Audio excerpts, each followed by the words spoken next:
October 1978, South Bay Dojo, Los Angeles. The late afternoon sun slants through grimy, half-open windows, painting long golden streaks across tatami mats that are worn smooth from decades of bare feet, spinning kicks, and bodies hitting the floor with bone-jarring thuds. The air itself feels alive and heavy, buzzing with the low, persistent hum of old fluorescent tubes overhead while the distant, rhythmic growl of traffic on the 405 freeway seeps in like a heartbeat from the outside world. The scent is unmistakable, sharp liniment cutting through the earthy musk of dried sweat, mixed with faint traces of chalk dust kicked up from foot sweeps and the subtle metallic tang of exertion that clings to every breath. 12 students sit cross-legged in a tight, disciplined semicircle on those very mats, their white GIs pressed crisp and clean at the start class, spines held perfectly straight in a show of respect and focus, eyes locked unblinkingly on the towering figure who commands the entire space without even needing to raise his voice. Joe Louis stands at the front like a living monument to martial arts dominance. At 34 years old, he's 6 feet 1 inch tall and built with 210 pounds of densely packed, battle-scarred muscle that has been tested and proven unbreakable through countless wars in the ring. His knuckles bear permanent ridges and calluses from shattering jaws and cheekbones. His legs are lethal pistons responsible for over 30 professional knockouts, and his record speaks for itself. For world titles, undefeated as the heavyweight karate and kickboxing champion, the man who turned the spinning back fist into a weapon of pure terror and ended more careers than most fighters have even started. His dark hair is slicked back with military precision. His eyes burn with the fierce intensity of someone who has stared death in the face and walked away victorious every time. And when he finally speaks, his voice rolls through the dojo like rolling thunder, demanding instant and total attention from everyone present. Listen up and listen good, because I'm only saying this once, and I want every word to sink in deep like a well-placed strike. He growls, his tone rough and gravelly from years of shouting commands in dojos, rings, and training halls around the world, as he begins pacing slowly back and forth in front of the group like a caged tiger, sizing up its prey.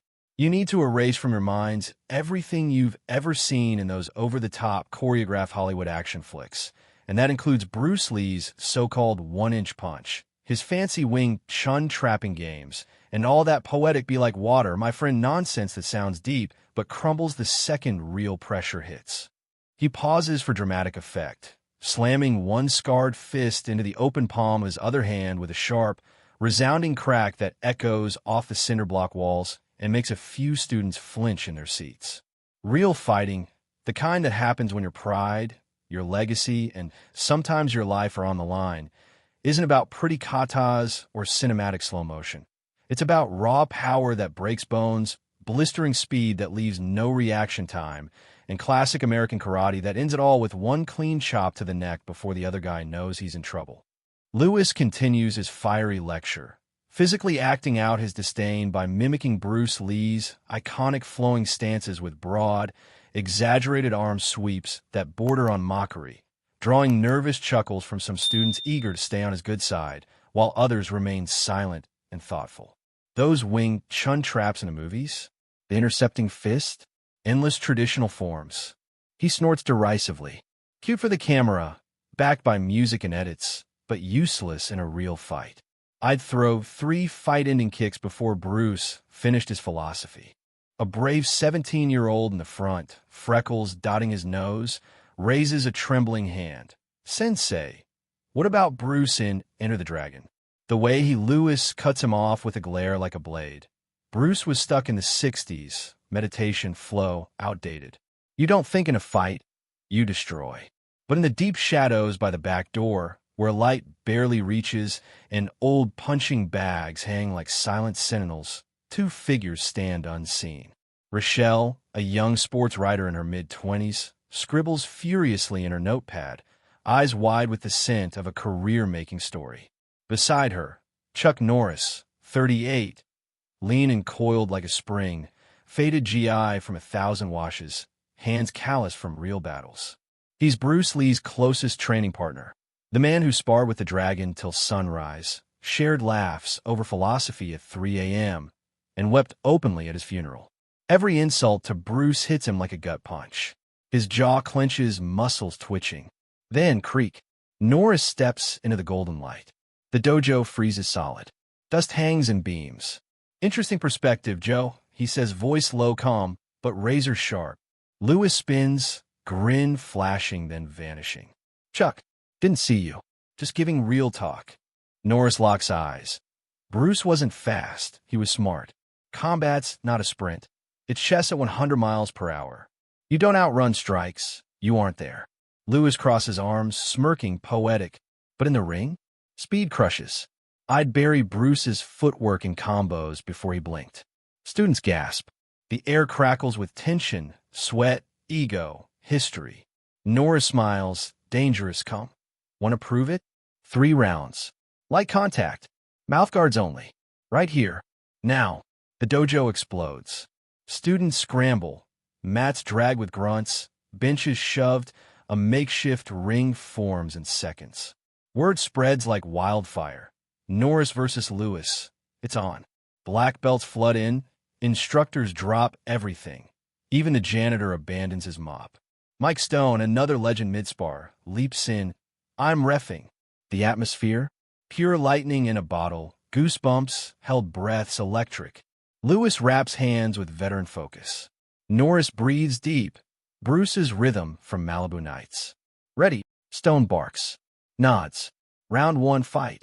Lewis launches like a missile. Legs blur. Low kick snaps. Mid kick whooshes. High roundhouse cracks air. After images trail. Punch combo, jab, cross, hook, uppercut, faster than sight. But Norris isn't there. Not dodging wildly. Not blocking hard.